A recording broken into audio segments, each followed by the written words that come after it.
को जयपुर भेज दिया, युगल किशोर जी को पन्ना में, मध्य प्रदेश में जो पन्ना जिला है वहां भेज दिया गया था। तो बांके बिहारी जी तो लौट करके आ गए थे और कुछ देव और लौट करके आए, लेकिन गोविंद देव जी लौट करके नहीं आए, वो फिर जयपुर में ही रह गए। मदन मोहन जी वो करौली में ही, आज भी कैला मैया के दर्शन करने जाते होंगे आप लोग, तो वहीं करौली में श्री मदन मोहन लाल जी विराजमान है, वो भी लौट कर नहीं आए। और युगल किशोरी जो पन्ना में विराजमान है वो भी लौट कर वृंदावन में है। अब केवल 4 ठाकुर हमारे श्री वृंदावन धाम में हैं। आप प्रिय सज्जनों जरूर जाना वृंदावन, और वो वृंदावन ऐसा भाव है, ऐसा स्थान है, ऐसा तीर्थ है, ऐसा धाम है जो एक बार वृंदावन में चला जाता है। मैंने ऐसे ऐसे लोगों को देखा है वृंदावन में जिन्होंने कभी अपने मुख से राम नाम नहीं लिया और वृंदावन की भूमि पर पैर रखते ही वो राधा राधा अपने आप बोलने लग जाते हैं, अपने आप वहां पहुंचते ही हृदय में भक्ति प्रकट हो जाती है। ऐसा वो वृंदावन धाम है। पता नहीं वहाँ की बयार कैसी है, वहाँ की हवा कैसी है, वहाँ की वायु कैसी है, वहाँ का जल कैसा है, क्या वहाँ का स्वरूप है कि जैसे ही वृंदावन का स्पर्श जो भी व्यक्ति करता है उसके हृदय में भक्ति प्रस्फुटित हो जाती है, उसके हृदय में भक्ति नृत्य करने लग जाती है। हाँ, व्यास मिठाई विप्र की तामे लागे आग, और वृंदावन के स्वपच को जूठन खाइए मांग। ये वृंदावन के स्वपच की महिमा है, मैतर की महिमा है। बोले चाहे बाहर कोई ब्राह्मण के घर की मिठाई रखी हो उसको भी त्याग देना।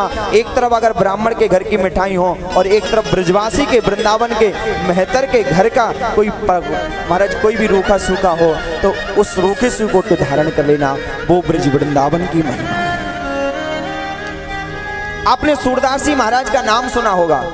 सूरदास जी महाराज जब भी वृंदावन में चलते थे तो वो अपना डंडा आड़ा करके चलते थे। आड़ा, आपने वैसे सूरदास देखे होंगे तो वो डंडा जमीन में टेक टेक करके चलते हैं, इधर उधर देख देख करके डंडे के सहारे से यूं यूं चलते हैं टेक टेक करके। लेकिन जो सूरदास जी महाराज थे जिन्होंने गोवर्धन के पास में पारासोली गांव में जहाँ चंद्र सरोवर है वहां 1 लाख से भी ज्यादा पदों की रचना करी है, वो सूरदास जी महाराज की बात है। वो वृंदावन में जब भी चलते थे आड़ा डंडा लेकर के, लोगों ने कहा अरे ये सूरदास नहीं है, ये नाटक करता है। अरे सूरदास कहीं आड़ा डंडा लेकर के चलते हैं। एक दिन लोगों ने सूरदास से पूछा कि सूरदास तुम आड़ा डंडा लेकर के क्यों चलते हो? सूरदास हो तो तुमको डंडा टेक टेक करके चलना चाहिए। सूरदास ने कहा मैं आड़ा डंडा लेकर के इसलिए चलता हूँ, मैं भैया सूरदास हूँ, लेकिन जब जब मैं चलता हूँ तो स्वयं श्री राधा रानी और भगवान कृष्ण आकर के आगे से मेरे डंडे को पकड़ लेते हैं और पीछे पीछे मैं चलता हूँ, इसलिए मैं आड़ा डंडा करके चलता हूँ। पावन वो वृंदावन की महिमा है। अब जरूर जाना, वहां आज भी नित्य रास हो रहा है। और अभी तो प्रिय सज्जनों श्री वृंदावन में कुंभ लगा हुआ है। हाँ, 12 वर्ष में एक बार हमारे वृंदावन में भी कुंभ लगता है। आपने 4 स्थान तो सुने होंगे, लेकिन 5वां स्थान वो वृंदावन है जहां कुंभ लगता है, और अभी भी कुंभ लगा हुआ है। अभी कल परसों ही माघी पूर्णिमा पे वहां विशेष स्नान था कुंभ का। बड़ी पावन वृंदावन की वो महिमा है।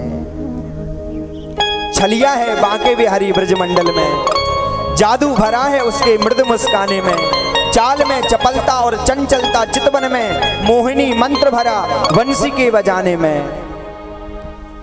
बड़ा सुंदर भाव है। आइए 2 मिनट हम अपने मन को, अपनी वाणी को वृंदावन की ओर ले चलें। बोलो वृंदावन धाम की।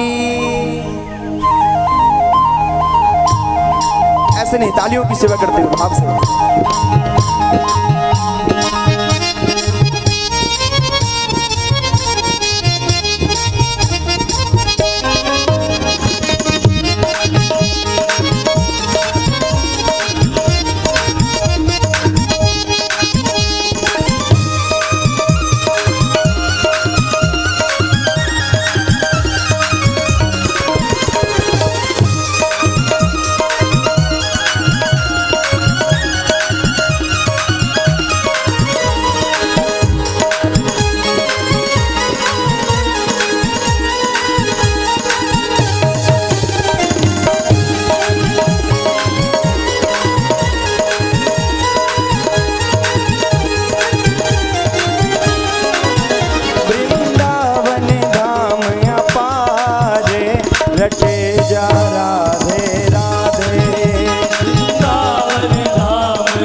राधा नाम न हो तो वृषराज विचारो रो तो, जो राधा नाम न हो तो रसराज विचारो रो तो, जो राधा नाम न हो तो रसराज विचारो रो तो, जो राधा नाम न हो तो रसराज विचारो रो तो, नाय हो तो कृष्ण अवतार रटे जा राधे राधे। नाय हो तो कृष्ण अवतार रटे जा राधे राधे। श्री राधे।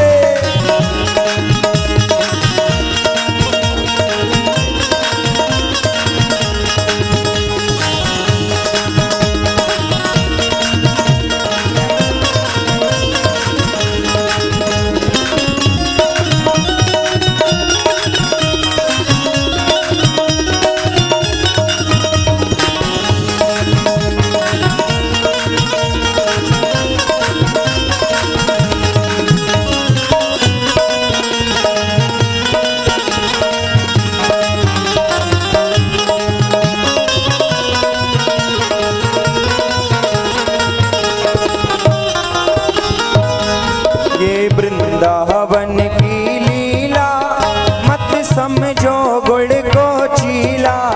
ये वृंदावन की लीला मत समझो गुड़ को चीला। ये वृंदावन की लीला मत समझो गुड़ को चीला। ये वृंदावन की लीला मत समझो गुड़ को चीला। जासे ऋषि मुनि गए हारे जपे जा राधे राधे। जाते ऋषि मुनि गए हारे, रटे जा राधे राधे। बांके बिहारी लाल की।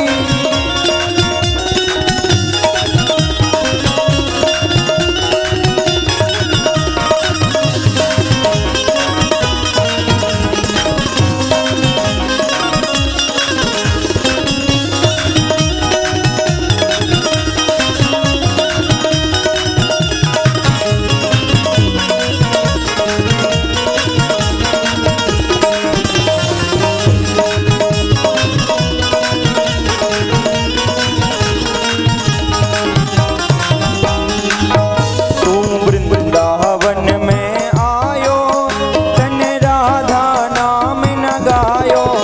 तुम वृंदावन में आयो दिन राधा नाम न गायो। वृंदावन में आयो तन राधा नाम न गायो। तू वृंदावन में आयो दिन राधा नाम न गायो। तेरे जीवन को देखा रे रटे जा राधे राधे। जीवन को देता रटे जा राधे राधे। ऐसे नहीं, अपने दोनों हाथ ऊपर करें बाप। ऐसे वृंदावन में जाता है, दोनों हाथ ऊपर करके ऊपर ही ऊपर ताली बजाते हैं। जय हो।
आज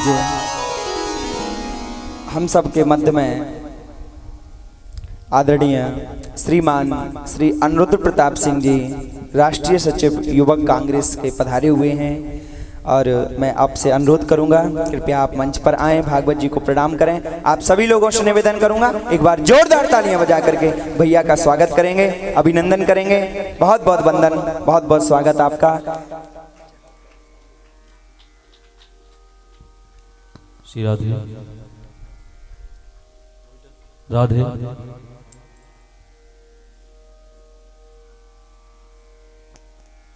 भागवत की यात्रा आपके जीवन में मंगलमय हो।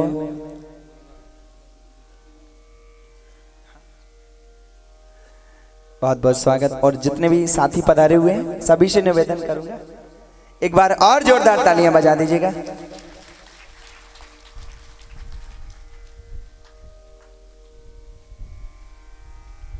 बड़ी ही सुंदर पावन श्री वृंदावन धाम की महिमा का वर्णन किया है। एक बार एक घटना हमारे वृंदावन में हुई तो मुझे वो प्रसंग याद आ रहा है, स्मरण आ रहा है। एक बार कोई व्यक्ति वृंदावन गया और जब भी कभी कोई वृंदावन जाता है या कहीं भी आप जाते हैं, कोई भी मंदिर चाहे दंदरुआ जाएं, कहीं भी जाएं आप, तो मंदिर जाते समय मंदिर के बाहर जो दुकानें लगी रहती हैं तो वहां से आप कुछ प्रसाद के लिए मिठाइयां खरीदते, कुछ भी हो। तो एक व्यक्ति वृंदावन गया और वृंदावन में जो बांकिया बिहारी जी के मंदिर से पहले जो मिठाइयों की दुकान थी तो वो मिठाई खरीद रहा था उस ब्रजवासी से। तो उस मिठाई की दुकान में मिठाइयों पर कुछ मक्खियां लगी हुई, मक्खियां वहां भिनभिना रही थी। तो मिठाई वो तौल रहा था ब्रजवासी दुकानदार। जो व्यक्ति मिठाई ले रहा था उसने उस दुकानदार भैया से कहा कि भैया देखो ये आपकी मिठाइयों में इतनी सारी मक्खियां लग रही हैं और ये गंदगी कर रही हैं, तो कम से कम ये बिहारी जी में भोग लगता है, तो आप कुछ इस पर कपड़ा, कोई वस्त्र, कोई नेट का कुछ हो आपके पास तो ऐसा डाल दिया करो। तो उस ब्रजवासी भैया ने उस व्यक्ति को बड़ा अच्छा जवाब दिया। उसने कहा कि भैया आप वृंदावन के नहीं लग रहे हो मुझे, आप कहीं बाहर के हो। अरे ये मक्खियां नहीं हैं, ये कोई साधारण मक्खियां नहीं हैं, ये स्वयं श्री राधा रानी की सखियां हैं, श्री किशोरी जी की सखियां हैं। अरे तू वृंदावन का नहीं है इसलिए तुझे में इन मक्खियों का दर्शन हो रहा है। अरे वहां का एक एक जीव, एक एक कीट पतंग अपने आप को सच्चिदानंद घन स्वरूप समझता है। हाँ। माघ का महीना आया है और माघ के महीने में जब मकर के सूर्य होते हैं तब प्रिय सज्जनों प्रतिवर्ष माघ मेला हमारे प्रयागराज में लगता है, संगम में। ये जो प्रयागराज है ये तीर्थों का राजा है। एक बार मीटिंग हुई भैया तीर्थों का राजा किसे बनाया जाए, तो सबने मिलकर के तीर्थों का राजा श्री प्रयागराज को नियुक्त कर दिया। प्रयागराज तीर्थों का राजा बोले कर सभी तीर्थ देने आएंगे। प्रतिवर्ष माघ के महीने में यहाँ मेला लगेगा। सभी देवता, सभी तीर्थ, सभी नदियां, सभी समुद्र, सभी ऋषिगण, सभी संत आज भी जाते हैं वहाँ। एक महीना वहाँ माघ में मेला लगता है, सभी तीर्थ जाकर के प्रयागराज को कर देते हैं। एक बार की घटना, श्री नंद बाबा ने कहा है कन्हैया से, कन्हैया लाला देखो सब लोग माघ मेला में स्नान करवे जा रहे हैं, कन्हैया मोकू भी प्रयागराज ले चल। भगवान ने कहा बाबा अरे कौन सो प्रयागराज, हमारे वृंदावन से बढ़ के कोई प्रयागराज ना है, सब प्रयागराज सारे तीर्थ यही हैं। बाबा नंद बाबा ना माने, नंद बाबा ने कही लाला ले चल मोकू प्रयागराज। भगवान ने कही बाबा नहीं मान रहे हो तो ठीक है आप रथ में बैठो, और भगवान ने रथ हकाया। फिर महाराज यमुना किनारे युगल घाट पर उस रथ को रोका है। भगवान ने नंद बाबा को तो रथ में ही बैठे रहे, भगवान और बलदाऊ जी गए हैं। बाबा से कहा मैं जरा यमुना स्नान करके आता हूँ, आप रथ में ही बैठना। इतने में नंद बाबा ने क्या दृश्य देखा है प्रिय सज्जनों, कि एक कोई घोड़े पर बैठ करके एक व्यक्ति आया है, बड़ा महापुरुष लग रहा है। और जैसे ही उसने वृंदावन की सीमा में प्रवेश किया है, सीमा में प्रवेश करते ही वो घोड़े से उतर गया है और उस ब्रजरज में लोटपोट होने लगा। ब्रजरज में लोटपोट हो रहा है। नंद बाबा रथ से उतरे हैं और नंद बाबा ने उस व्यक्ति से पूछा कि भैया तुम कौन हो। उस व्यक्ति ने कहा है कि बाबा मैं प्रयागराज हूं, मैं तीर्थों का राजा हूं। नंद बाबा ने कहा अरे सारे तीर्थ तुम्हारे यहाँ हैं, तुम्हारे यहाँ मेला लगा है और तुम वृंदावन क्यों आ गए? तुम्हारे यहाँ इतना बड़ा उत्सव चल रहा है और तुम वृंदावन में हो। प्रयागराज बोला कि बाबा मैं इसलिए तो आया हूँ कि सारे तीर्थ हमको कर देने आए थे, लेकिन ये वृंदावन कर देने मुझे नहीं आया।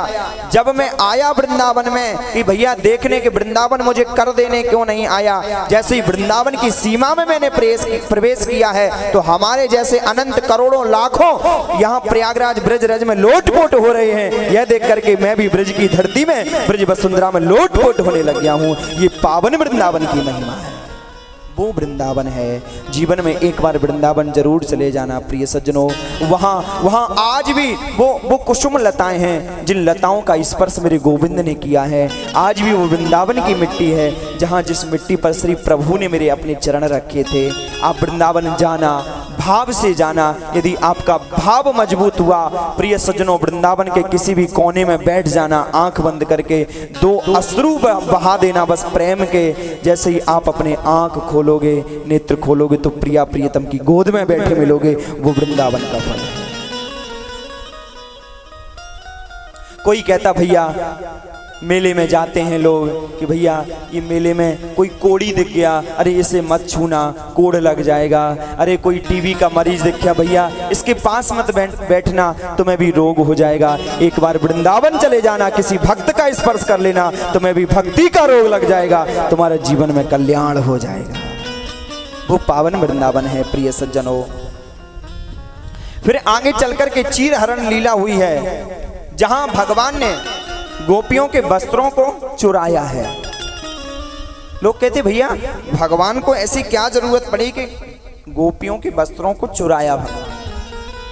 तो एक संत विनोद में कहते, मजाक में कहते कि भैया यदि भगवान वृंदावन के गोपियों के वस्त्र न चुराते तो वो द्रौपदी को देने के लिए वस्त्र भगवान पर कहां से आते? वो भगवान ने गोपियों के चुराए हैं और उसी को अनंत गुना करके श्री द्रौपदी को लौटा दिए।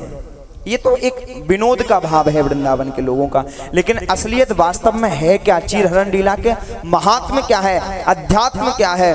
भगवान ने गोपियों के वस्त्रों को चुराया है। गोपी कौन है? हम और आप क्या समझते हैं कि गोपी क्या है? बोले एक स्त्री है, कोई वृंदावन की स्त्री है, वृंदावन की कोई नारी है, वृंदावन की कोई कन्याएं हैं, वो गोपी है। ना ना ना ना, ये गलत फहमी अपने दिल और दिमाग दोनों से निकाल दिया।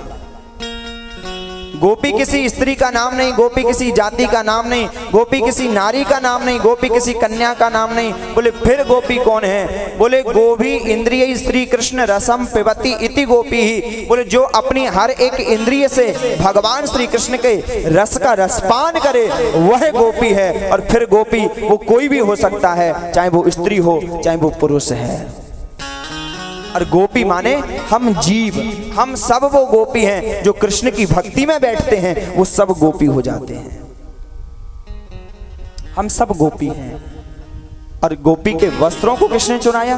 बोले भगवान ने चुराया है। ध्यान देना, 2 पर्दे लगे हुए हैं, 2 कपड़े लगे हुए हैं। एक उदाहरण के माध्यम से आप समझें। जैसे कोई नव विवाहिता वधू अपने दूल्हे के साथ किसी मंदिर में दर्शन करने के लिए गई। अब नव विवाहिता वधू है तो उसके मुख पर इतना बड़ा घूंघट लगा हुआ है, बोलो राधे राधे, इतना बड़ा घूंघट लगा हुआ है। और वो मंदिर में दर्शन करने के लिए गई तो एक पर्दा तो श्री ठाकुर जी के सामने लगा हुआ है और एक पर्दा उस बहू के आगे लगा हुआ है, घूंघट के 2 पर्दे लगे हुए।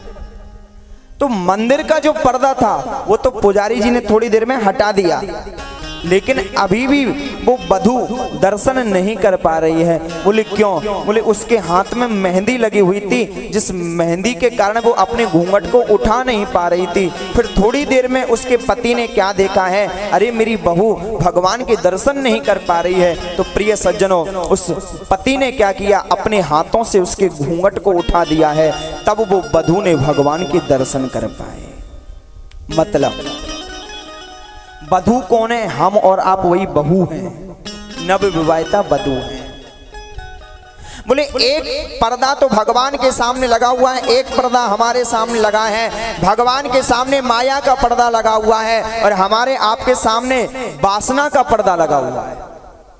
दो पर्दे लगे हुए हैं। भगवान तो अपने माया का पर्दा हटा देते हैं, लेकिन अभी भी हमारे ऊपर वासना का पर्दा लगा हुआ है, जिससे हम भगवान के दर्शन नहीं कर पा रहे हैं। वो थोड़ी देर में वो पति देखता है और हमारे घूंघट को उठा देता है। वो पति कौन है? बोले हमारे जीवन में कोई संत, कोई सदगुरु मिल जाए, वही हमारा वास्तविक पति है। और वो सदगुरु हमारे आगे जो वासना का पर्दा लगा हुआ है, जो विषयों का पर्दा लगा हुआ है, वो गुरु उस पर्दे को हटा देता है, तब हम भगवान के दर्शन कर पाते हैं। यही चीरहरण लीला का महात्म्य है।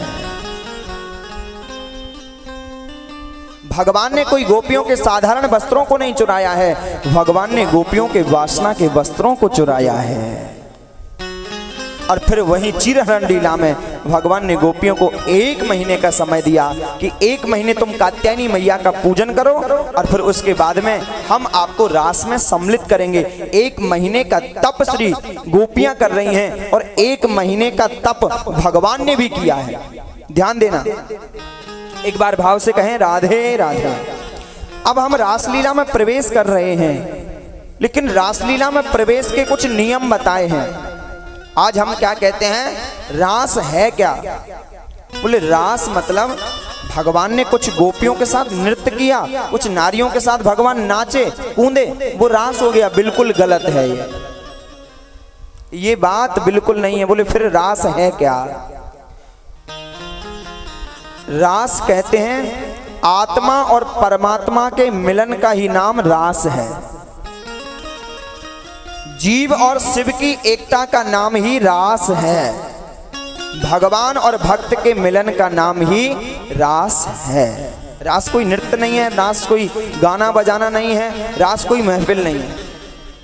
हम में से सब किसान बैठे हुए हैं। आपका ये एक उदाहरण लें, जब हम खेतों में बीज बोते हैं, फसल पक के तैयार हो जाती है, फसल को हम काट लेते हैं और दाना निकाल करके जब वो सब कई अलग अलग जगहों पर खेत हैं अपने, तो सब खेतों का अन्न निकल करके कतर के काट के सब करके जब हम उसे एक जगह रख देते हैं तो उसे क्या कहते हैं? सारा अन्न एक जगह आ जाता है, उसे क्या कहते हैं? रास कहते हैं कि नहीं कहते हैं? कहते हैं कि नहीं कहते हैं रास? बोले भैया हमारी रास रखी हुई है, कहते हैं ना। बोले ऐसे ही जब आपके सारे खेतों का अन्न एक जगह आ गया, उसे कहते हैं आप रास। ऐसे ही भगवान श्री कृष्ण ने जितनी भी लीलाएं करी हैं, उन सब लीलाओं का रस जहां एक जगह पर पूरित हो गया, उसी कथा का नाम रास है, वही दिव्य रास है।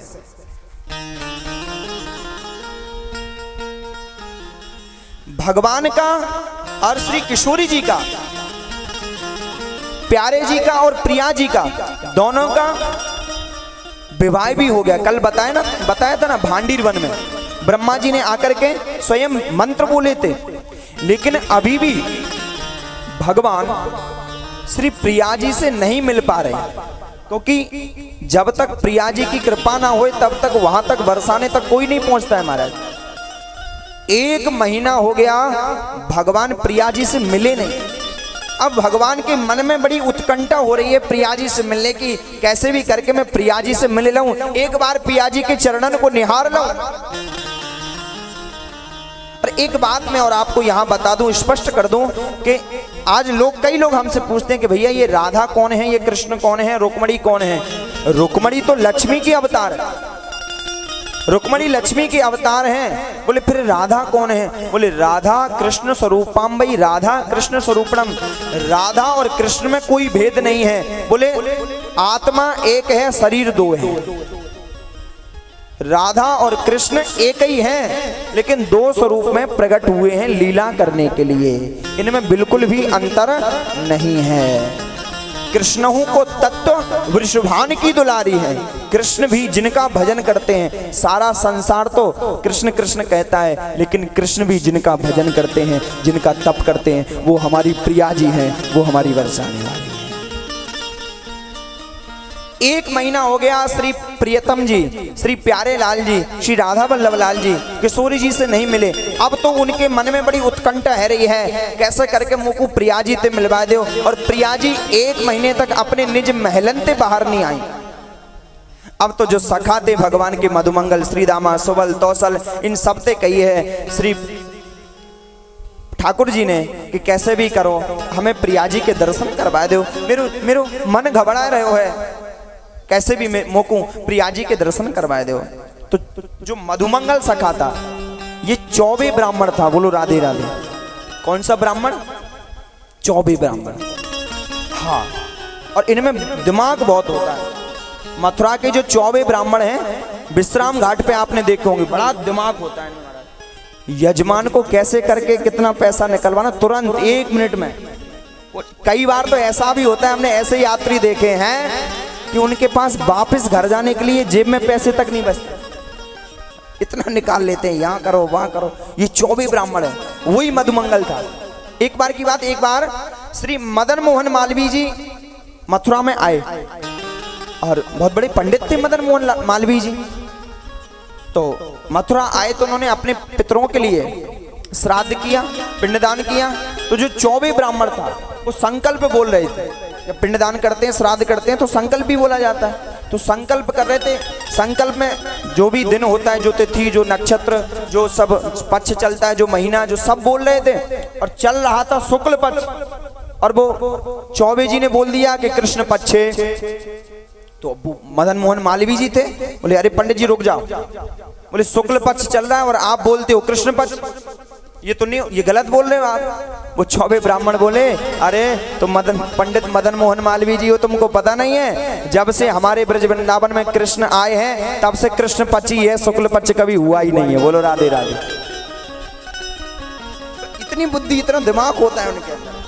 अब ये मधुमंगल बोला कि कन्हैया चिंता करने की कोई बात ना है, हम 24 ब्राह्मण कब काम में आवेंगे। कन्हैया बोले कैसे दर्शन हो, कैसे क्या करना पड़े। तो महाराज ब्रज में हमारे एक नियम था, जब भी कोई भी नई बहू आती थी, किसका भी विवाह होता था, नई बहू आती थी तो सबसे पहले श्री बरसाने जाती थी प्रिया जी के दर्शन करने। ये नियम था हमारे ब्रज का।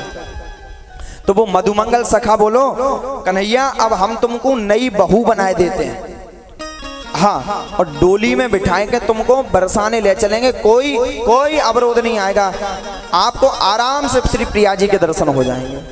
अब तो कन्हैया बोले जल्दी मुंह को बहू बनाओ। मधुमंगल दौड़ता दौड़ता गया और अपनी मैया प्रभावती के लहंगा फरियान को ले आयो। बोलो राधे राधे।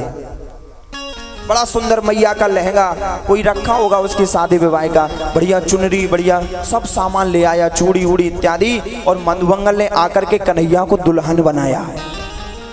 कन्हैया ने बढ़िया लहंगा पहना, चुनरी ओढ़ी है, चूड़ी पहनी है, बिंदी लगाई, महावर लगाया, हाथों में मेहंदी लगाई और नकली वकली बाल कहीं से ले आए, बाल लगा दिए कन्हैया।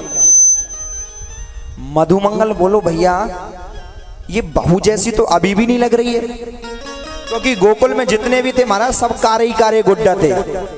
हाँ, सब रे कारे ही कारे, केवल गोरी गोरी गुड़ियां तो बरसाने में ही।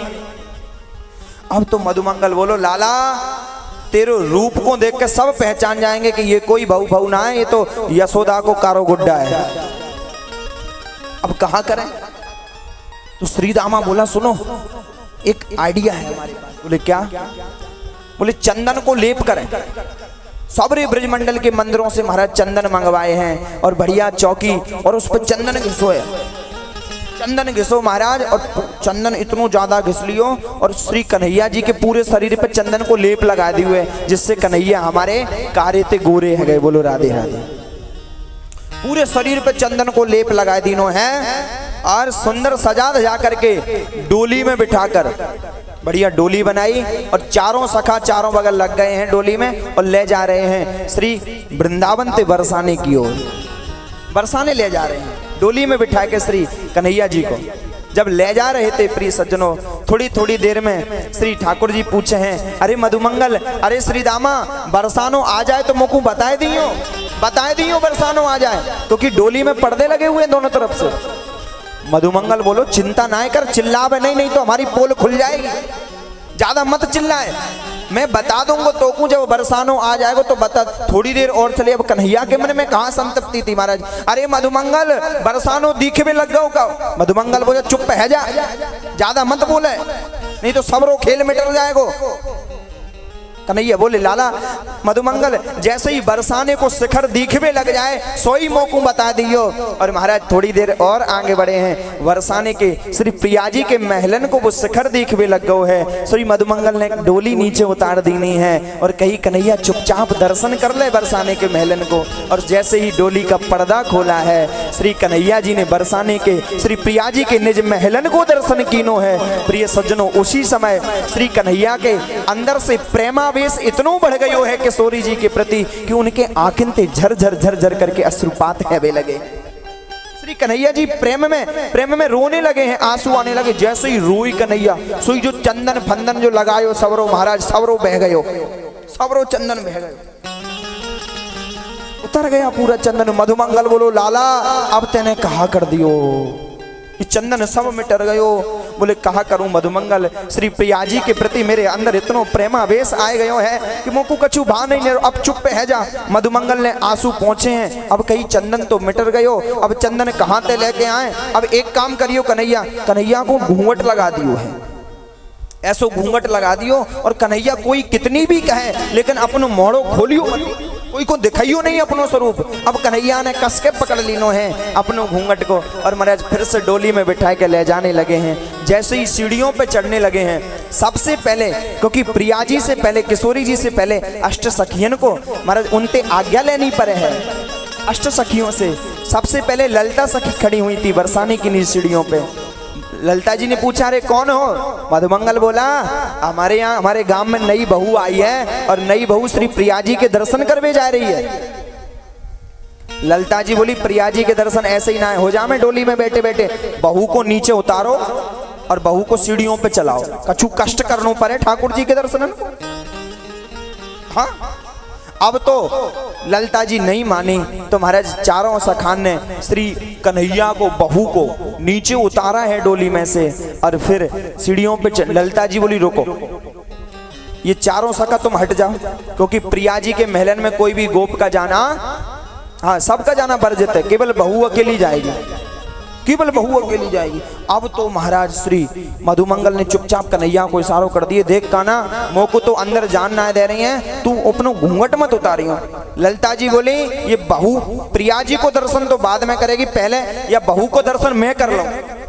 अब ललिता जी ने घूंघट उठायो, जैसे ही घूंघट उठायो मारा अब तो कन्हैया कस के पकड़ने लगे और अंदर तई बोले कि हम पहले प्रिया जी को दर्शन करेंगे। ललिता जी अपने हाथ से पकड़ के श्री कन्हैया जी को श्री प्रिया जी के निज महलन में ले जा रही हैं। महलन में सीढ़ी चढ़ रहे हैं, ललिता जी देख रही हैं कि ये बहू जैसी चाल तो लगती नहीं। हाँ क्योंकि आदमी केवल 56 प्रकार से चल सकता है, हम लोग केवल 56 प्रकार से चल सकते हैं, लेकिन माताएं बहनें 365 प्रकार से चल लेती हैं। बोलो राधे राधे। तो आदमी की चाल में और माता बहनों की चाल में बहुत अंतर होता है। अब सब चीज तो तुम कॉपी कर सकते हो लेकिन चाल कहां से ला सकते। अब तो कन्हैया जी चल रहे हैं, ललिता जी करिए मर्दानी चाल लग रही है, शायद कोई हट्टी कट्टी गोपी होगी। अब कन्हैया घूंघट पकड़े हैं जोर से और जैसे ही प्रिय सज्जनों निज महलन में पहुंचे हैं, निज महलन में पहुंच करके श्री ललिता जी तो बाहर ही खड़ी रही हैं, कन्हैया ने अंदर से जोर से कुंडी लगाई। ललिता जी अंदर ना आ जाएं, विशाखा इंदुलेखा चित्रलेखा ये अंदर ना आ जाएं, भगवान ने कुंडी लगा दी है। और जैसे ही कुंडी लगाई है प्रिया जी सामने अपने निज सिंहासन पर बैठी हुई हैं।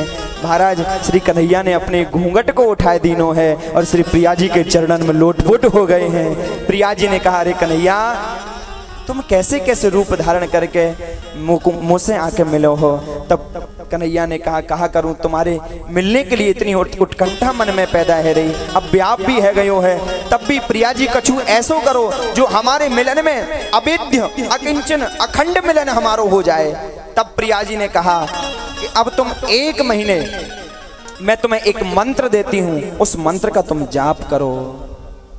महाराज श्री प्रिया जी ने राधा राधा ये मंत्र दिया है कन्हैया के कान में और कहा है कदम्ब के नीचे 1 महीने बराबर अपनी मुरली पर, न रुद्राक्ष की माला पर, न तुलसी की माला पर, न चंदन की माला पर, अपनी मुरली की तान में महाराज मुरली पर ये राधा राधा नाम जपो, तब मेरी प्राप्ति तुम्हें होगी। तब महाराज आए हैं श्री प्राण प्यारे वल्लभ लाल जी, और 1 महीने बराबर, ये भादो पूर्णिमा की बात है, और फिर आश्विन पूर्णिमा में आकर के रास हुआ। 1 महीना बराबर श्री प्यारे लाल जी अपनी बांसुरी पर बराबर श्री राधा श्याम तेरी बंसी पुकारे राधा नाम, राधा राधा राधा राधा राधा बराबर जप रहे हैं।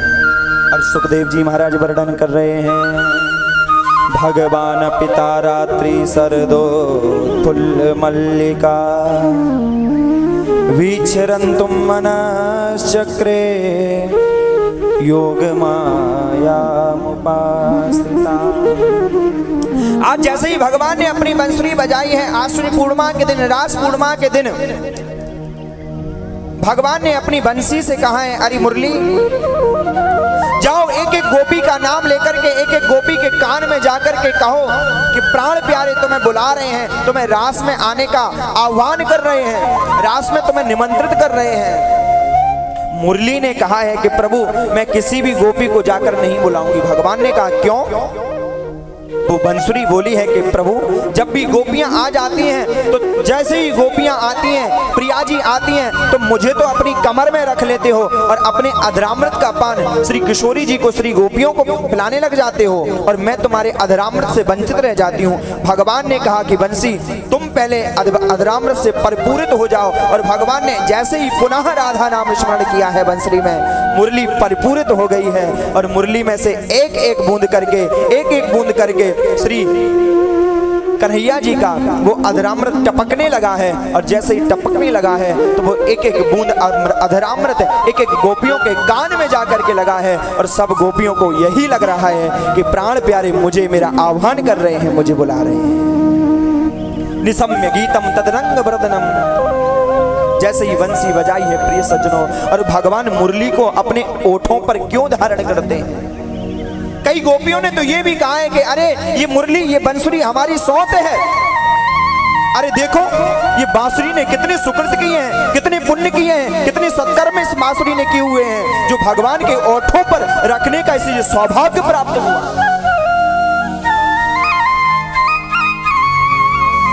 भगवान अपने होठों पर उसे रखे हुए हैं, मानो गोपियां कहते हैं ये मेरी सौत है, और ये भगवान के होठ रूपी तकिए पर ये सोई रहती है। और जब बांसुरी भगवान बजाते हैं तो हाथों से बजाते हैं, मानो गोपियां कह रही हैं बांसुरी कितनी पुण्यात्मा है जिसके भगवान स्वयं चरण दबा रहे हैं। और आंख पलक झपकते हैं भगवान, तो मानो गोपियां कह रही हैं इस बांसुरी को भगवान अपने आंखों से हवा कर रहे हैं। और प्रिय सज्जनों, ये बांसुरी है कौन? क्योंकि बांस का जो वृक्ष होता है वो अंदर से खोखला होता है, अंदर उसमें कुछ नहीं रहता है, अंदर से बिल्कुल खाली है। मानो भगवान ये कह रहे हैं कि जो व्यक्ति अंदर से खाली हो जाता है, जिसके हृदय से काम, क्रोध, लोभ, पाप, छल, छद्म, कपट जिसके अंदर से नाश हो जाता है, जो एकदम खाली हो जाता है, जो बिल्कुल रिक्त मना हो जाता है, रिक्त वृत्तियां जिसकी हो जाती हैं, उसे मैं अपने होठों पर धारण कर लेता हूं। भगवान ने जैसे ही बांसुरी बजाई है, और वो बांसुरी की धुनी एक एक गोपियों के कान में जाकर के लगी है।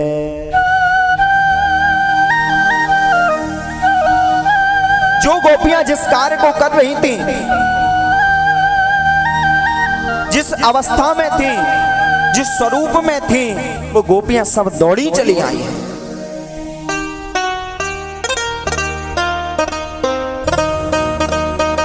सुखदेव जी महाराज ने वर्णन किया है,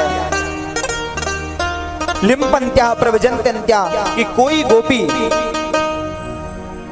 अपने आंगन को लीप रही थी।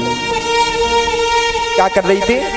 अपने आंगन को लीप रही थी, और जैसे ही उसके कान में बंसी की ध्वनि सुनाई दी है, तो वो गोबर के सने हाथों से ही श्री रास में आ गई है। कुछ भान नहीं है उस गोपी को। और यही प्रेम की असली परिभाषा है। आज हम और आप सब जब किसी भी प्रेमी या प्रियतमा से मिलने जाते हैं तो जब तक 20 बार पहले शीशे पर न मटक लें तब तक उससे मिलने नहीं जाते हैं। लेकिन गोपियां जो जिस अवस्था में थी वैसी दौड़ी चली आई हैं भगवान के पास। कोई गोपी अपने नैनों में अंजन लगा रही थी, काजल लगा रही थी, तो महाराज जैसे ही बांसुरी की ध्वनि उसके कान में गई है, भूल गई है वो आंखों में लगाने वाला काजल उसने अपने होठों पर लगा लिया और होठों पे लगाने वाली लाली को उसने अपनी आंखों पर लगा लिया है। आज गोपियां बेमनी हो गई हैं, उनके अंदर से उनके मन को हरण कर लिया है बांसुरी ने, बेमनी हो गई गोपियां। और आप भी कभी कभी बेमनी जरूर हुई होंगी। कभी कभी आपके जीवन में यह दृश्य हुआ होगा कि आप सब्जी में नमक डालना भूल गई हो। कभी हुआ है आपके साथ? हाँ, कभी तो जरूर हुआ होगा। सब्जी में नमक डालना भूल गई होंगी। क्यों भैया, आपके पास नमक नहीं था क्या? नमक का डिब्बा भी आपके पास रखा था, सब्जी भी बन रही थी, लेकिन आपका मन वहां नहीं था, इसलिए आप नमक डालना भूल गई थी। आज वही गोपियों के साथ हो रहा है। गोपियां बेमनी हो गई हैं, उनके मन को बांसुरी ने खींच लिया है। एक गोपी गाय का दूध दुह रही थी और दूध धोकर के बाल्टी में वो दूध गौशाला से अपने घर ला रही थी और उसी बीच में उसके कान में वो ध्वनि सुनाई दी है, बांसुरी की आवाज। उसने दूध को जमीन में रखा है और दूध की बाल्टी में एक लात मारी है और दौड़ पड़ी है भगवान से मिलने के लिए। किसी ने कहा कि अरे गोपी, तुझे जितनी जल्दी थी जाने की तो दूध की बाल्टी को रख देती जमीन में और चली जाती, दूध में लात क्यों मार दी? उस गोपी ने कहा है, मैंने दूध में लात इसलिए मार दी है कि कहीं उस समय जब मैं रास में थी और कहीं मुझे याद आया कि मैं दूध की बाल्टी रख करके आई हूं और मेरे दूध को कोई बिल्ली ना पी जाए, तो एक क्षण के लिए मैं रास से मेरा मन भटक जाता, इसलिए मैंने दूध में लात मार दी है, दूध को फैला ही दिया है। एक गोपी अपने पतिदेव को भोजन परोस रही थी और उसे याद था कि पति को भोजन कराने के बाद में मुझे गाय के लिए सानी भी करनी है, और उसके मन को जैसे ही बांसुरी ने हरण किया है तो जो गाय के लिए भूसा का टोकरा ले जा रही थी वो तो पति के सामने रख दिया और 56 भोग की थाली ले जाकर के गाय के सामने रख दी। एक गोपी जाने लगी है, उसके पति ने उसको रोक लिया है। अरे अर्धरात्रि की बेला में कहां जाती हो? किसी भी स्त्री का, किसी भी गोपी का, किसी भी नारी का ये धर्म नहीं होता है कि अर्धरात्रि की बेला में अपने घर से कहीं बाहर जाए। वो उपदेश देने लग गया। उस गोपी ने कहा है, आज मुझे जाने दो, मैं जहां जा रही हूं, मुझे मत रोको। उसके पति ने दरवाजा लगा दिया है, बंद कर दिया है, और उस गोपी ने कहा है कि तुम्हें इस शरीर से प्रेम है, इस शरीर को तो तुम रखो। और उस गोपी ने उसी समय अपने प्राण त्याग दिए हैं और उन सब गोपियों से पहले अपनी आत्मा से परमात्मा से जुड़ चुकी थी, रास में पहुंच चुकी थी। वो रास है।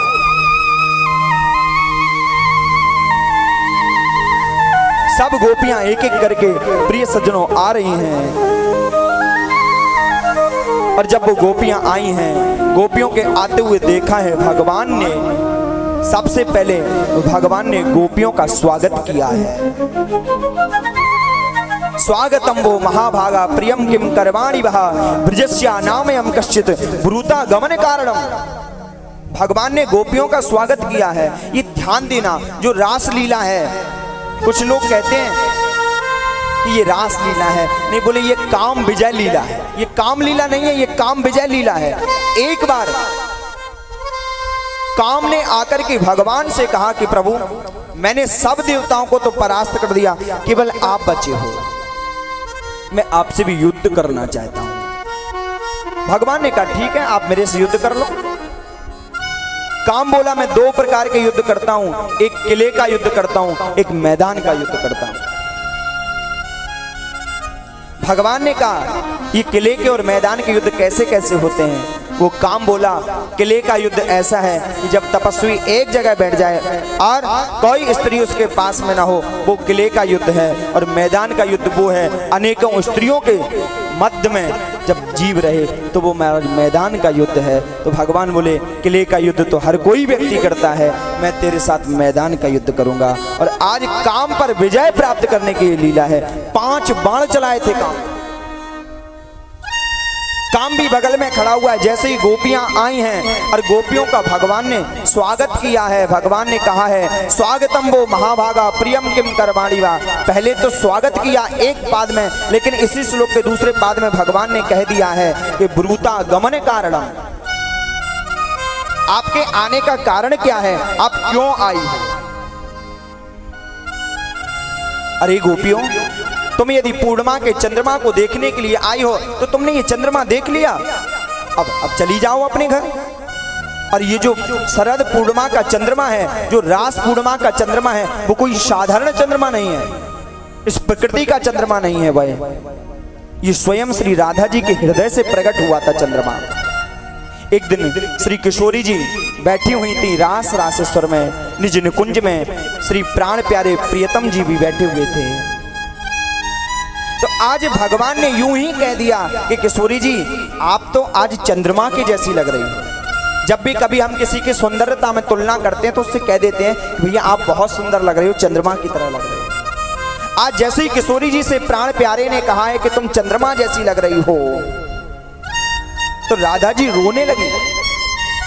बोले अरे तुमने मुझे चंद्रमा कह दिया, मैं चंद्रमा तो काला काला होता है, तो मेरे अंदर काला क्या है। श्री कृष्ण बोले अरे रो क्यों रही हो, तेरे अंदर काला काला मैं श्यामल श्याम ही तो हूं।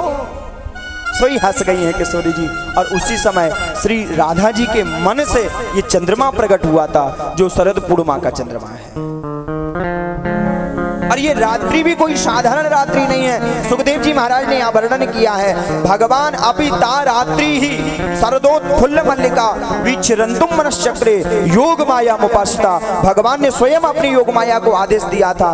भगवान अपि ताह रात्रि ही, 6 महीने की रात्रि थी वो, कोई साधारण 12 घंटे की रात्रि नहीं थी, इसलिए बहुवचन लगा है इसमें, ताह रात्रि ही, विसर्ग लगी हुई है, बहुवचन बनाया है, बहुत सारी रात्रियां एकत्रित हुई हैं, तब वो रास पूर्णिमा की रात्रि। सब गोपियां आई हैं, भगवान ने स्वागत किया, पूछ लिया ब्रूता गमन कारणम, तुम क्यों आई है। एक गोपी बोली है प्रभु ये कैसा न्याय है, पहले तो आप बुलाते हो, निमंत्रण देते हो, आमंत्रण देते हो, बांसुरी बजाकर नाम लेकर के पुकारते हो, और जब हम आ जाते हैं तब हमसे कहते हो ब्रूता गमन कारणम, तुम क्यों आई हो। भगवान ने गोपियों से कहा है कि गोपियों, किसी भी रात्रि की वेला में किसी भी स्त्री का धर्म नहीं है कि वो अपने पति को त्याग करके कहीं बाहर आए। गोपी ने कहा है कि प्रभु जैसे तुम मुझे उपदेश दे रहे हो, मेरे पास भी कुछ ऐसे दृष्टांत हैं। एक चतुर सी गोपी बोली है, और उस गोपी ने कहा है कि प्रभु आप कहते हो पति के छोड़ करके नहीं आना चाहिए किसी भी रात्रि को। एक पतिव्रता स्त्री थी, गोपी भगवान से पूछ रही है कि प्रभु मैं आपको एक दृष्टांत के माध्यम से पूछ रही हूं कि एक पतिव्रता स्त्री थी और उसका पति व्यापार के लिए कहीं बाहर जाने लगा, तो स्त्री उसके चरणों में गिर पड़ी कि प्रभु आपके बिना मैं कैसे जीवित रहूं। तो उस पति ने अपनी जेब से, अपनी पर्स से एक अपनी फोटो निकाली और वो फोटो अपनी पत्नी को दी, अपनी स्त्री को दी, और कहा कि जब तक मैं वापस घर ना आ जाऊं तब तक तुम इस फोटो की सेवा किया करना, इसी की पूजा करना। वो व्यक्ति व्यापार के लिए बाहर गया, कुछ दिनों बाद वो लौट करके आया, तो दृश्य क्या है ध्यान देना। वो स्त्री, उसकी पत्नी, घर का दरवाजा अंदर से बंद था और वो फोटो की पूजा कर रही है, फोटो की पूजा, और पति बाहर खड़ा है, दरवाजा खटखटा रहा है कि अरे मैं आ गया हूं, दरवाजा खोलो। तो अब ऐसी स्थिति में उस स्त्री को क्या करना चाहिए, वो फोटो की पूजा करनी चाहिए या फिर जाकर के दरवाजा खोलो। भगवान बोले हैं कि अरे गोपियों कैसी बात करती हो, दरवाजा खोलना चाहिए जाकर के, क्योंकि नकली फोटो की पूजा कर रही है, असली पति तो बाहर दरवाजे पर खड़ा हुआ है। सोई भगवान ने जब उत्तर दिया है कि दरवाजा खोलना चाहिए, गोपियां बोली हैं प्रभु आपने अपने जवाब में ही उत्तर दे दिया कि अब तक तो हम नकली पति की सेवा करती रही, लेकिन आज असली पति की जब सेवा करने का सौभाग्य प्राप्त हुआ है तो तुम कहते हो कि ब्रूतागमन कारणम। ये गोपियों की परीक्षा थी, जो भगवान परीक्षा ले रहे थे, और फिर भगवान ने रास में गोपियों को प्रवेश दिया है। परीक्षा क्यों ली भगवान ने? क्योंकि आज हम और आप भी 10 रुपए का घड़ा खरीदने बाजार जाते हैं तो पहले 10 बार उस घड़े को बजा करके देखते हैं, उसे ठोक करके देखते हैं ये पका है कि कच्चा है। तो वो तो रास में प्रवेश हो रहा था। भगवान ने गोपियों की परीक्षा ली है, गोपियां उत्तीर्ण हुई हैं इस परीक्षा में, और फिर भगवान ने प्रिय सज्जनों रास क्रीड़ा प्रारंभ करी है। और इस रास लीला में, इस रास में सभी देवयानियां आई हुई हैं, लक्ष्मी भी इस रास में आई हैं। जैसे ही रास में लक्ष्मी प्रवेश करने लगी हैं, ललिता आदि सखियों ने रोक दिया कि लक्ष्मी अभी तुम इस रास में आने की अधिकारिणी नहीं हो। विचार करो वो गोपियां कितनी महानतम स्थितियों की होंगी। वो गोपियां जो सारे संसार का गुरु है, कृष्णम वंदे जगत गुरु, जो सारे संसार का गुरु है कृष्ण, उसकी भी गुरु है वो गोपियां हैं। रास की आचार्या हैं ये गोपियां। जैसे ही लक्ष्मी रास में प्रवेश करने लगी है, गोपियों ने रोक दिया है कि लक्ष्मी पहले जाकर के तुम तप करो, और जब तप से तपिष्ट हो जाओ तब तुम्हें रास में प्रवेश मिलेगा।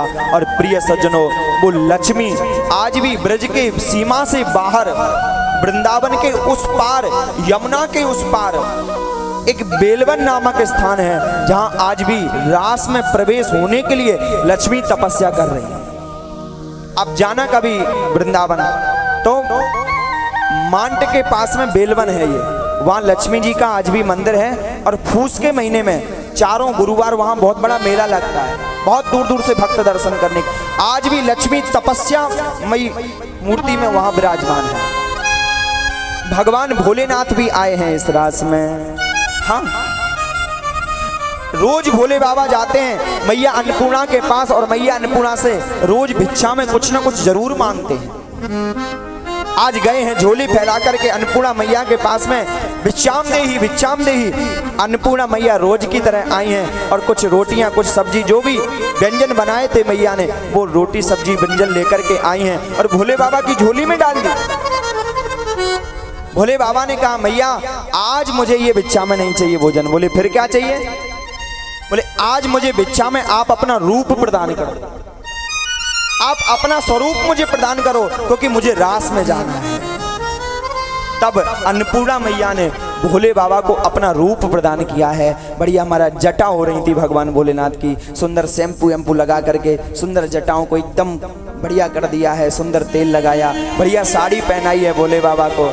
और प्रिय सज्जनों आज भोले बाबा रास में आए हुए हैं, स्त्री बन करके, गोपी बन करके रास में आए भोले बाबा।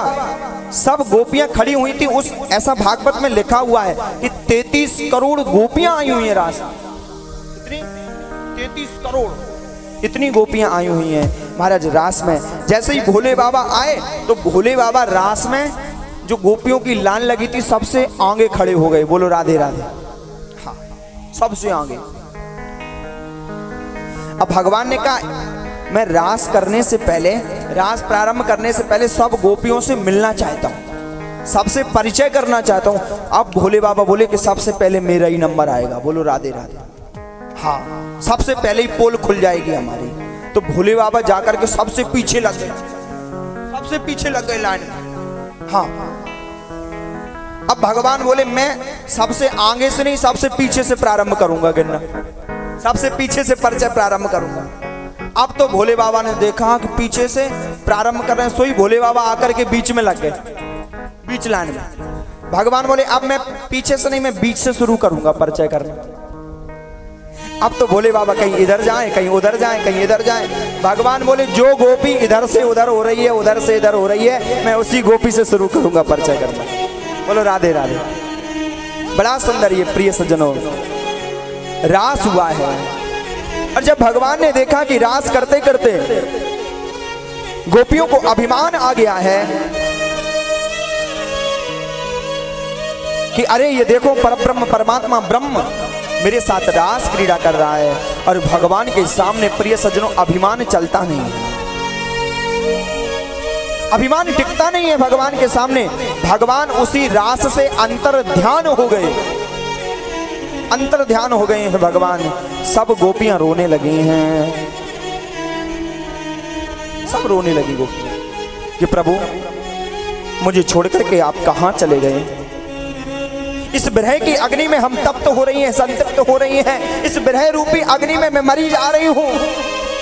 अगर तुम्हें इसी प्रकार मारना था तो तुमने उस कालिया के नाग से मुझे क्यों बचाया। अरे सच्चे प्रेम की सारे जहां में असर होगी, सच्चे प्रेम की सारे जहां में असर होगी। यदि नहीं होगी तो तेरी इबादत में कुछ कसर होगी। प्रेम परिचय को पहचान बना देता है, प्रेम परिचय को पहचान बना देता है। प्रेम वीराने को गुलिस्तान बना देता है और प्रेम पत्थर को भगवान बना देता है। वो प्रेम है, प्रेम पंथ अति कठिन है, सब सो निभत नाय। चढ़कर मौत तुरंग को चलनो पावक माय। सारी गोपियां रोने लगी हैं, ढूंढ रही हैं आज अपने प्राण प्यारे श्याम सुंदर को। यमुना से पूछा है कि यमुना तुमने मेरे श्याम को देखा है क्या कहीं। यमुना ने हिलकर के लहरों से मना कर दिया कि मैंने तुम्हारे प्राण प्रद्युम्न को नहीं देखा है। एक गोपी बोली अरे तो ये तो मेरी सौत है, ये क्यों बताएगी। एक तुलसी के वृक्ष से जाकर के कहा है कि तुलसी तुमने मेरे श्याम सुंदर को देखा है। हवा का झोंका आया, तुलसी हिल गई, तुलसी ने भी मना कर दिया। और आज गोपियां मेरे कृष्ण को ढूंढ रही हैं। जब एक जगह पहुंची हैं, उस जगह पर महाराज जहां श्री प्रिया जी भी बैठी हुई थी और प्रिया जी के साथ में श्री किशोरी जी के साथ में सभी गोपियों ने एक गीत गाया है जिसका नाम है गोपी गीत। और यह गोपी गीत हमारे भागवत का प्राण है, प्राण। ये रास के जो 5 अध्याय हैं ये भागवत के पंचम प्राण हैं, लेकिन जो गोपी गीत है ये महाराज प्राण है। सब गोपियों ने एक साथ एक स्वर में एक राग में गाया है, उसका नाम है गोपी गीत। और यह केवल जब प्रेम अनंत हो जाएगा तभी ये महाराज क्रिया हो सकती है। ना पहले से कोई प्लानिंग, ना पहले से इस गीत की कोई संरचना, लेकिन एक साथ एक स्वर में गाया है। बड़ा सुंदर गोपी गीत है। जयति तेधिकं जन्मना व्रजः शयति इंदिरा शाश्वतत्रयी।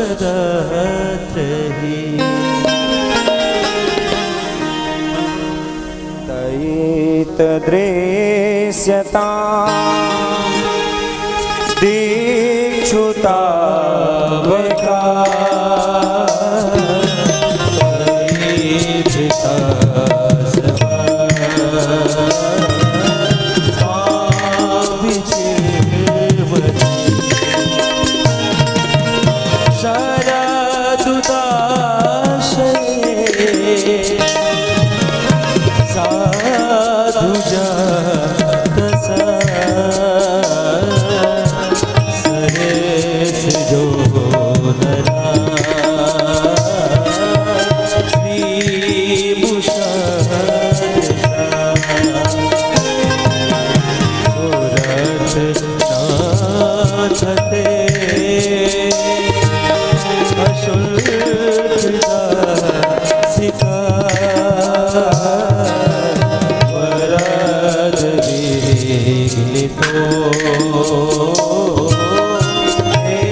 रचिता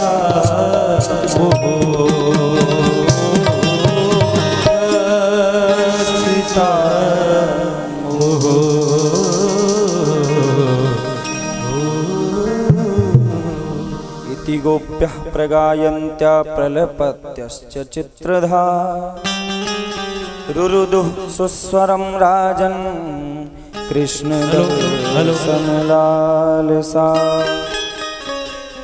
कृष्ण के दर्शन की लालसा से गोपियों ने रोदन करते हुए एक गीत को गाया है जिसका नाम है गोपी गीत।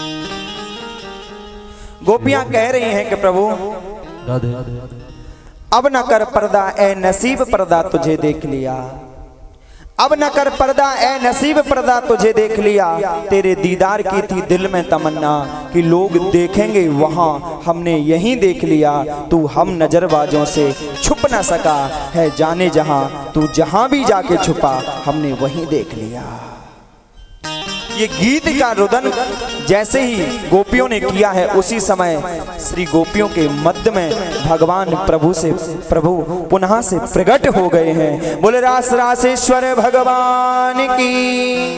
और पुनः प्रिय सज्जनों, अब ये रास प्रारंभ हुआ है और रासोत्सव संप्रवत्यो गोपी मंडल मंडितः योगेश्वरेण कृष्णेन तासाम मध्य द्वयोर्द्वयो। महाराज दो दो गोपी के बीच में एक एक माधव है, दो दो गोपी बिच बिच माधव, दो दो गोपियों के बीच एक एक भगवान है। और प्रिय सज्जनों, ये रास क्रीड़ा चल रही है, बड़ी सुंदर ये रास लीला हुई है। आइए हम और आप सब भी कुछ क्षण भगवान की रासलीला में सम्मिलित होंगे। भगवान रास रासेश्वर बन करके आएंगे, सब भगवान का दर्शन करेंगे। बोले रास रासेश्वर भगवान की।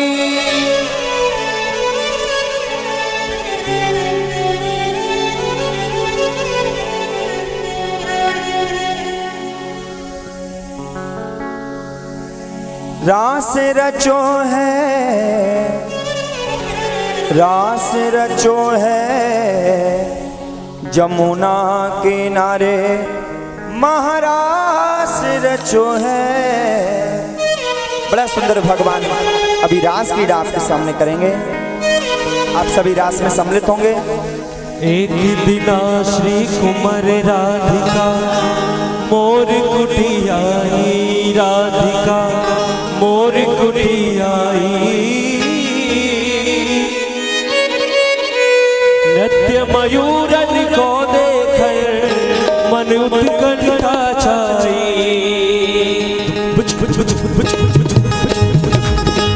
एक दिना श्री कुमारी राधिका मोर कुटियाई, राधिका मोर कुटियाई। नृत्य मयूरन को देख उत्कंठा छाई।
रास रासेश्वर भगवान की।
तरह से आया कम से कम ताली तो बजा ले करो बोल भगवान की।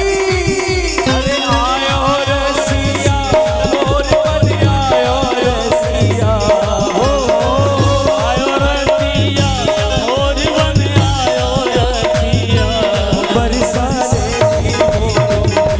मोर बन आयो रसिया आने की मोर बन आयो रसिया।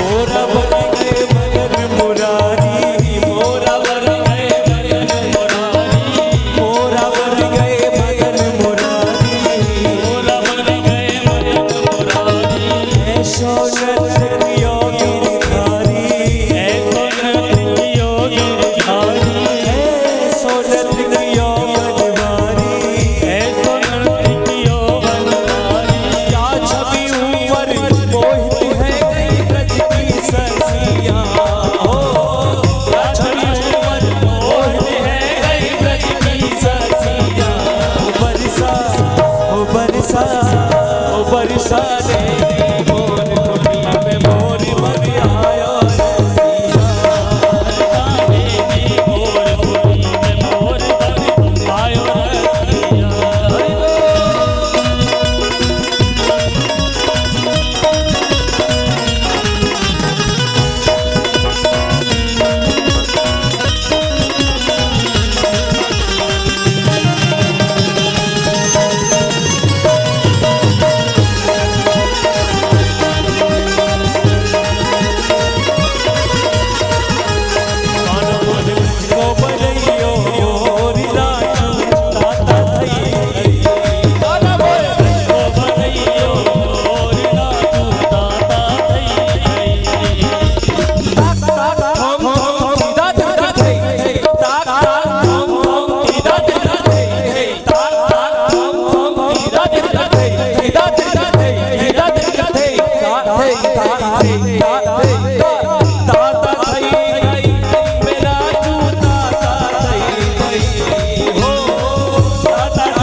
अरे कंकर बनइयो या पत्थर बनइयो कंकर बनइयो या पत्थर बनइयो कंकर बनइयो चाहे पत्थर बनइयो कंकर बनइयो चाहे पत्थर बनइयो अपनी ही ब्रज भूमि में बसइयो अपनी ही ब्रज भूमि में बसइयो अपनी ब्रज भूमि में बसइयो अपनी ही ब्रज भूमि में बसइयो नाचू थई मैं नाचू दादा थई थई हो नाचू थई थई मैं नाचू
बोलो रास रासेश्वर भगवान की।